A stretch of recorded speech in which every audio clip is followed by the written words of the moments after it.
ইয়াত সমগ্ৰ ভাৰতত বিজেপিয়ে প্ৰচাৰ কৰি আছে যে তাত সন্ত্ৰাসবাদীয়ে তেওঁলোকক নাম সুধি সুধি যদি হিন্দু হয় তেওঁলোকক গুলিয়াইছে, মুছলিম হলে গুলিওৱা নাই।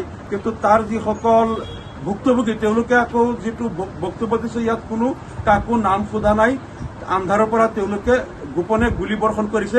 আৰু এই ঘটনাটোক লৈ সমগ্ৰ ভাৰতত যদি হিন্দু মুছলমানৰ মাজত এটা বৈষম্য আৰু বিভাজনৰ তেওঁলোকে ৰাজনীতি কৰে তেনেহলে আমি বুজি পাম এইটো অমিত শ্বাহ আৰু নৰেন্দ্ৰ মোদীৰ ষড়যন্ত্ৰত হৈছে। পুলৱামাত যিটো চক্ৰই 300 কেজি RDX লৈ সেইদিনা বোমা বিস্ফোৰণ কৰি 42জন CRPF জোৱানক শ্বহীদ কৰিছিল, কালিৰ ঘটনাটো সেই চক্ৰটোৱে কৰিছে।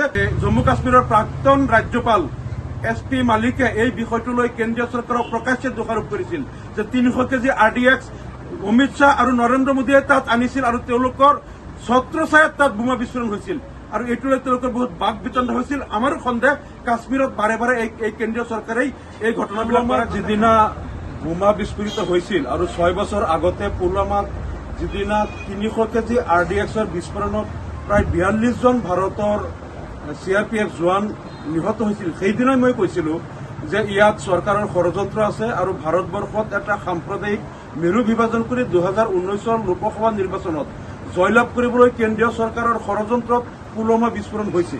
আৰু সেইদিনাই মই কৈছিলো আৰু নিৰপেক্ষ তদন্ত বিচাৰিছিলো, কিন্তু দেখা গ'ল যে এই 6 বছৰত কেন্দ্ৰীয় চৰকাৰে পুলৱামাত হত্যাকাণ্ডৰ তেওঁলোকে তদন্ত নকৰিলে। কেনেকে 300 কেজি RDX লৈ কাৰখন CRPFৰ কনভয়ত সোমাল আৰু কাশ্মীৰৰ ইমান এটা নিৰাপদ জোনত, তাত ইমান এটা হাই চিকিউৰিটি জোনত 300 কেজি RDX কোনে সোমালে, কেনেকৈ সোমালে, আজিলৈকে কেন্দ্ৰীয় চৰকাৰে তাৰ তদন্ত নকৰিলে আৰু তদন্ত নকৰাৰ কাৰণে তাৰ প্ৰকৃত কাৰণটো ৰাইজে নাজানিলে।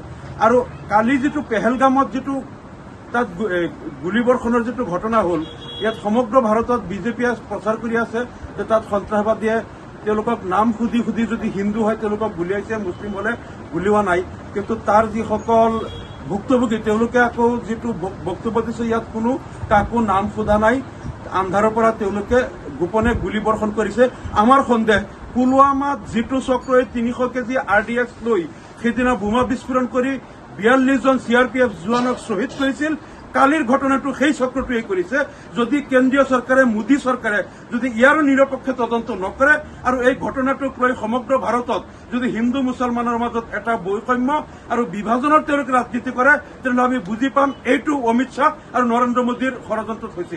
আমি আকৌ দাবী কৰিছো পুলৱামাৰ যিদিনা বোমা বিস্ফোৰণ হৈছিল সেইদিনা আমি যেনেকৈ কৈছিলো ইয়াৰ নিৰপেক্ষ তদন্ত লাগে, আজিও আমি কৈছো পেহেলগামৰ এই ঘটনাৰ তদন্ত লাগে।